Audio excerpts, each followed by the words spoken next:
బండి సంజయ్ గారు మాటలు వింటుంటే ఎలా ఉందంటే ఆయన ఇంకా కేంద్రంలో హోంశాఖ సహాయ మంత్రిగా ఉన్నాడని నమ్ముతలేడని నేను భావిస్తున్నాను.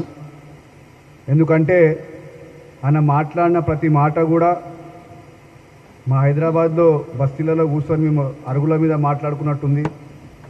ఆయన ఒక కేంద్రంలో మంత్రి పదవి చేస్తూ మాట్లాడిన ప్రతిసారి హిందువులు ముస్లింలు గుడి మస్జిద్ల గురించే మాట్లాడుతుంది. కానీ కనీసం దాదాపు కేంద్రంలో బీజేపీ పార్టీ అధికారంలోకి వచ్చి 12 సంవత్సరాలు కాబోతున్నప్పటికీ మన తెలంగాణ రాష్ట్రానికి హైదరాబాద్కి ఏం చేసిరు చెప్పురా అంటే ఏ ఒక్క బీజేపీ నాయకుడు బయటికి వచ్చి దాని గురించి మాట్లాడతలేరు.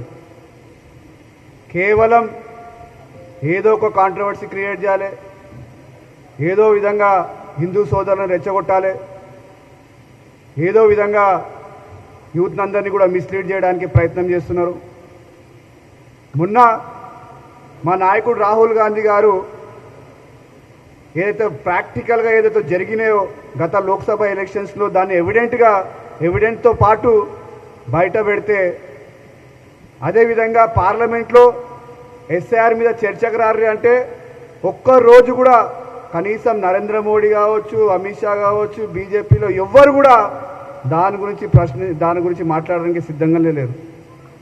రాహుల్ గాంధీ గారు ఏమంటున్నారు, జరిగిన వాస్తవాల గురించి చర్చిద్దాం, పార్లమెంట్లో చర్చిద్దాం అంటే దాన్ని పక్కన పెట్టి వేరే దాని మీద చర్చ చేస్తున్నారు.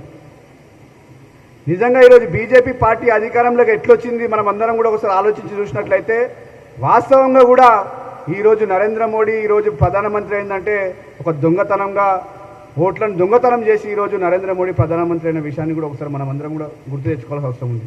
మేము డిమాండ్ చేస్తున్నాం బీజేపీ పార్టీకి, మేము డిమాండ్ చేస్తున్నాం, మీకు దమ్ము ధైర్యం ఉంటే పార్లమెంట్లో ఎస్ఐఆర్ పైన చర్చకు రాండి.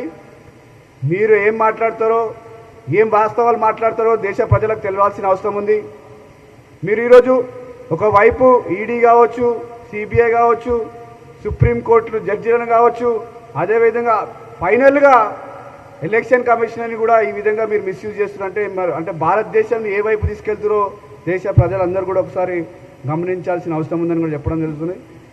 బండి సంజయ్ గారికి ఒకటే చెప్తున్నా, ఆయన చుట్టుముట్టున్న గన్మ్యాన్లు, ఎందుకంటే సెక్యూరిటీ ఎక్కువ ఉంటుంది, గన్మ్యాన్లు కూడా ఉంటారు, వాళ్ళందరికీ కూడా విజ్ఞప్తి చేస్తున్నా, గన్మ్యాన్లకు రోజు ఉదయం లేచినప్పుడు మీరు మీ మంత్రి గారికి చెప్పండి, మంత్రి గారు మీరు హోమ్ మినిస్టర్ అని చెప్పి ఒకసారి వాళ్ళని గుర్తు చేయాలని కూడా ఈ సందర్భంగా వాళ్ళని కోరుకుంటున్నాను. ఎందుకంటే ఆయన మర్చిపోతున్నాడు, ఆయన ఏం మాట్లాడతాడో ఏం చేస్తాడో ఆయన తెలియదు. గన్మ్యాన్లకు కూడా ఎంబడున్న గన్మ్యాన్లకు కూడా విజ్ఞప్తి చేస్తున్నా, రోజు ఉదయం లేవగానే సార్ మీరు కేంద్రానికి హోంశాఖ మంత్రి అని కూడా గుర్తు చేయాలని కూడా ఈ వేదిక నుంచి కోరుకుంటున్నాను.